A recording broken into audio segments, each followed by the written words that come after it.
Have you ever wondered how much these sets cost when they came out? How much are they worth now? Are any of the minifigures worth any money? Well, anyways, I'm going to rank these sets from worst to first. Let's dive into it. So back in 1999, LEGO and Star Wars started out their journey together, launching 13 sets, 2,700 pieces. Average cost per set was about 26 bucks, and that leads about 8 cents per piece. Over that year, there was 42 minifigures that were launched that year, and a lot of the minifigures had to do with the Phantom Menace. This timeline shows the movies and the LEGO sets that came out that year.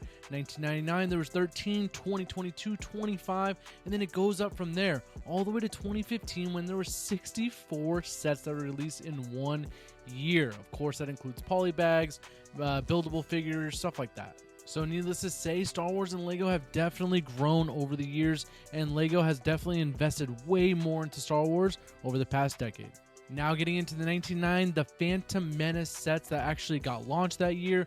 A lot of these minifigures, there's 42 overall, are duplicated, and as you can tell here, not a lot of them are really that exciting.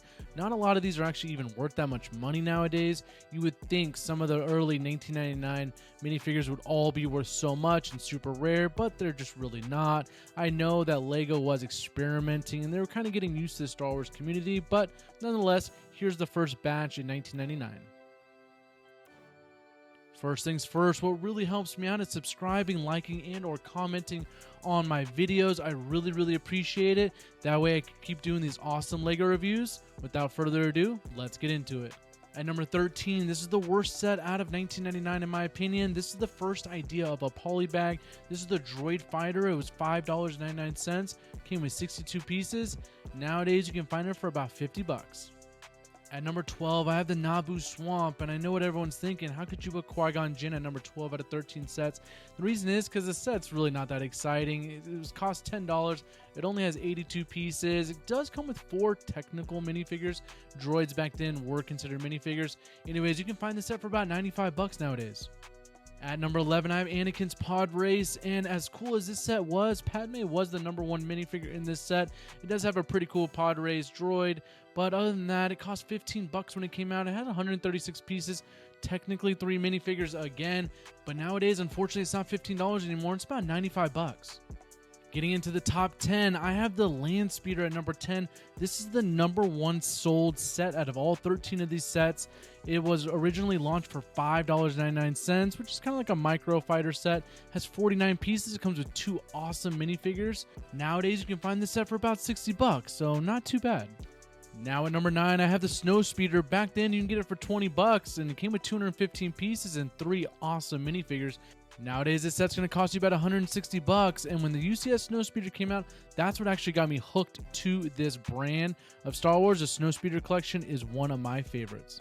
At number 8, I'm putting the Naboo Fighter here. Normally, this would be a top 5 for everyone, if not a top set for everyone back in 1999.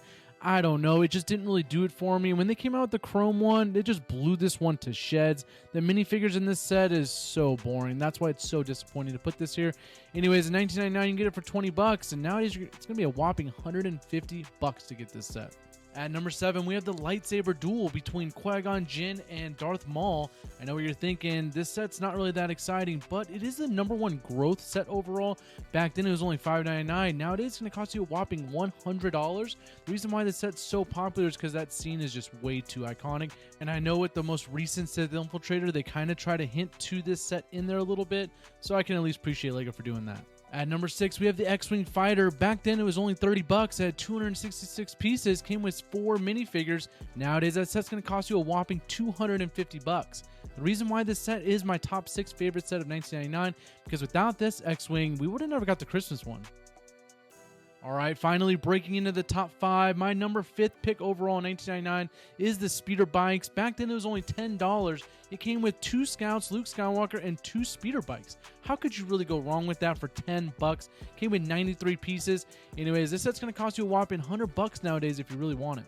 At number 4, I have the Sith Infiltrator. As you guys know, LEGO has continuously made this set because of its popularity. It's such an iconic ship, but it's top 5 because it's the very first bad guy ship that we pretty much ever got from Star Wars. It's an iconic minifigure, an iconic ship.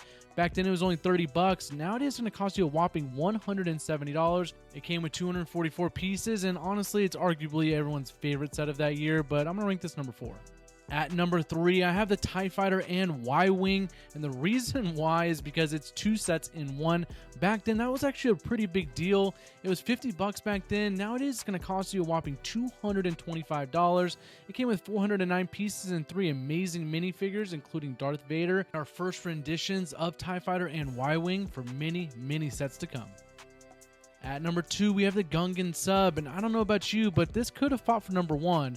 Back then it was $50, and nowadays it's going to cost you a whopping $310. The reason why it's one of my favorites is because it has everything that you really need. It has all the best characters. It has Qui-Gon, Obi-Wan, Jar Jar. You can even add Queen Amidala in it.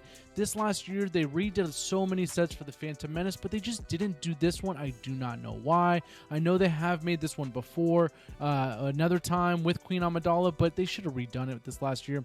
Anyways, this set is one of my absolute favorites. I hope it is yours too. And arguably number 1, I think everyone can agree with me, is the Mos Espa Pod Race set for many reasons. It was almost 900 pieces for $90. You get 10 minifigures and you get 3 racers. I don't think anything is more iconic than this set right here.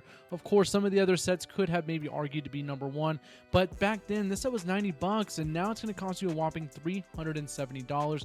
It is the biggest gross set from 1999. As a matter of fact, I saw this sell not too long ago for even more than $370. So anyways, that is my favorite number 1 set out of all time for 1999.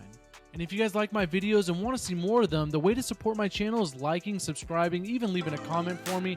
That way I can continue to make these videos and continue to get better for you guys. Anyways, thanks so much for watching, and I'll see you guys on the next one.